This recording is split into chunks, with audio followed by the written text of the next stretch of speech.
കൂട്ടുകാരെ, എല്ലാ കൂട്ടുകാർക്കും മിഠായി കഥകളിലേക്ക് സ്വാഗതം. ആർട്ടിഫിഷ്യൽ ഇൻ്റലിജൻസിനെ പരിചയപ്പെടുത്തുന്ന ഒരു കഥയായാലോ? കഥയുടെ പേര് കിഡിഫൈ. അവതരിപ്പിക്കുന്നത് മനോജ് കുമാർ പൂളയ്ക്കൽ. പുതിയ കാലത്തെ ഹോട്ട് ടോപ്പിക്കുകളിൽ AI പോലെ മറ്റൊരു വിഷയമാണ് സ്പേസ് സയൻസ്. സൗരയൂഥത്തെക്കുറിച്ചും ബഹിരാകാശത്തെക്കുറിച്ചും പഠിക്കാൻ സഹായിക്കുന്ന ഒരു രസികൻ AI ടൂളാണ് കിഡിഫൈ എന്ന സോളാർ സിസ്റ്റം ഫോർ ചിൽഡ്രൻ.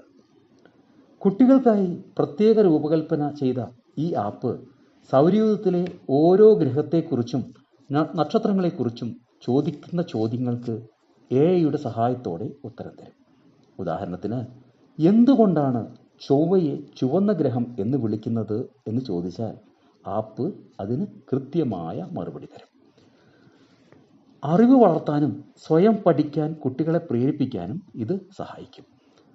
സൗരയൂഥത്തിലെ ഗ്രഹങ്ങൾ, സൂര്യൻ, ഉപഗ്രഹങ്ങൾ, ചിഹ്നഗ്രഹങ്ങൾ എന്നിവയെല്ലാം ഈ ആപ്പിൽ 3D മോഡലുകളായി കാണാൻ കഴിയും. ഓരോ ഗ്രഹത്തെയും തിരിച്ചു നോക്കാനും അതിൻ്റെ ഉപരിതലം, വലിപ്പം, ഭ്രമണപഥം എന്നിവയെക്കുറിച്ച് വിശദമായി മനസ്സിലാക്കാനും ഈ രസികൻ ആനിമേഷൻ സഹായിക്കുന്നു. കൂട്ടുകാർക്ക് കിഡിഫൈയുടെ കഥ ഇഷ്ടമായോ? എങ്കിൽ പുതിയ കഥയുമായി നമുക്ക് നാളെ കാണാം. എല്ലാവർക്കും നല്ലൊരു ദിനം ആശംസിക്കുന്നു. Story uncle.